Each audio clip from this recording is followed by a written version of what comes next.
आज हामी खरिदारको तृतीय पत्रको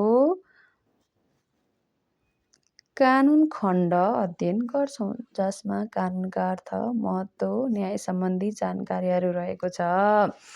त्यस अन्तर्गत आज हामी के बुझ्छौं? कानुन बुझ्छौं। अब कानुन भन्ने बित्तिकै मस्तिष्कमा के आउँछ? सबैभन्दा पहिले यो त नियम हो भन्ने कुरा आउँछ। नियम पनि कस्तो नियम?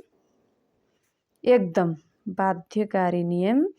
यसलाई मान्नै पर्ने हुन्छ, नमानेर हुँदैन। कानुनको दायराभन्दा माथि कोही हुँदैन। कानुनको अनभिज्ञता क्षम्य हुँदैन।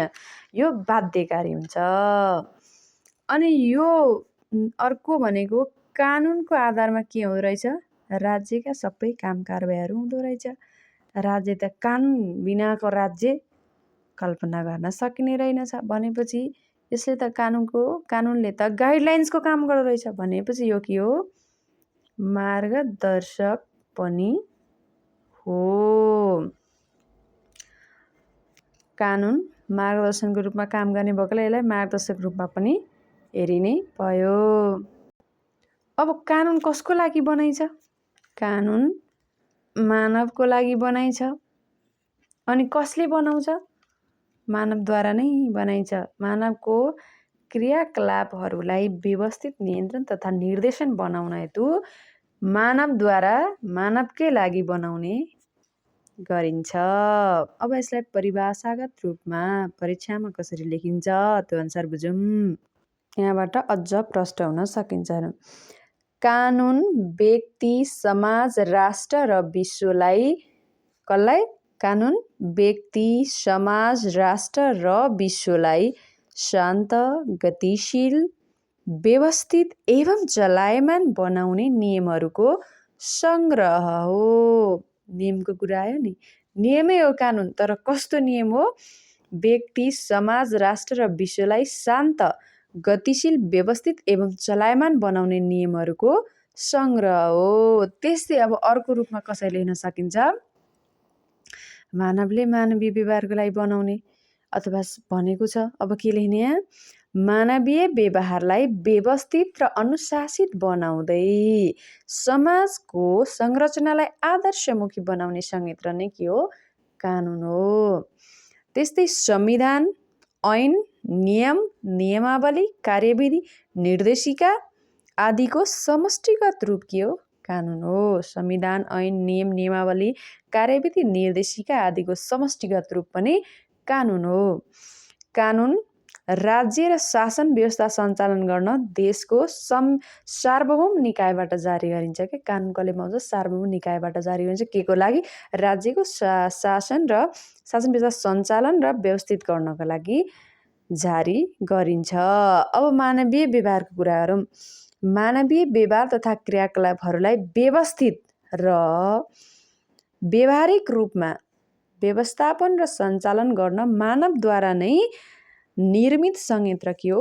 कानुन हो। मानवको व्यवहारलाई, क्रियाकलापहरूलाई व्यवस्थित र सञ्चालित गरेर अनुशासित बनाउनको लागि, आदर्शमुखी समाज निर्माण गर्नको लागि निर्मित संयन्त्र के हो? कानुन हो। कानुनले के गर्छ? कानुनले कल्चर भायोलेन्सलाई कल्चर अफ पिसमा रूपान्तरण गर्न मद्दत गर्छ। त्यस्तै कानुन के हुन्छ? सर्वोच्च हुन्छ। कानुनको दायरामा सबै पर्छन्। कानुन बाध्यात्मक हुन्छ। सबैले पालना गर्नु नै पर्ने हुन्छ। कानुनले के सिकाउँछ? सदाचार र नैतिकता प्रवर्धन गर्छ। अब कानुन सधैँ एउटै भइबस्छ त हुँदैन नि त। समय परिस्थिति अनुसार, आवश्यकता अनुसार कानुन के हुनुपर्छ? परिवर्तनशील हुनुपर्छ। यसले के गर्छ? अधिकारको संरक्षक हो। यो अधिकारको संरक्षण गर्छ। राज्यको सार्वभौम विधायिकाबाट जारी हुन्छ है। कानुनको अनभिज्ञता क्षम्य हुँदैन।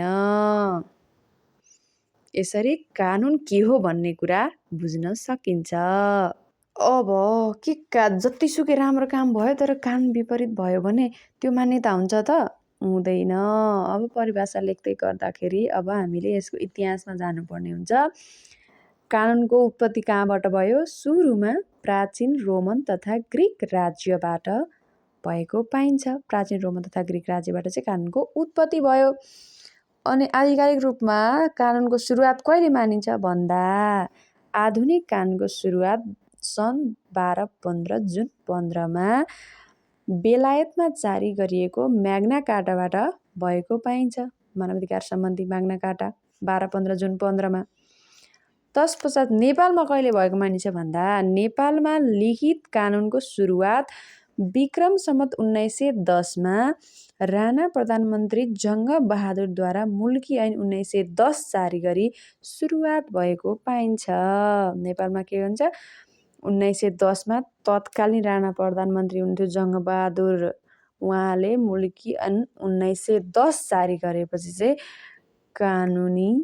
कानुनको सुरुवात भएको पाइन्छ। अहिले नेपालमा एउटा संविधान छ, 340 भन्दा बढी त अब ऐनहरू भइसके, 330 भन्दा बढी नियमावली, 200 भन्दा बढी गठन आदेशहरू, विभिन्न विषय कार्यविधि तथा निर्देशिकाहरू जारी गरिएको छ।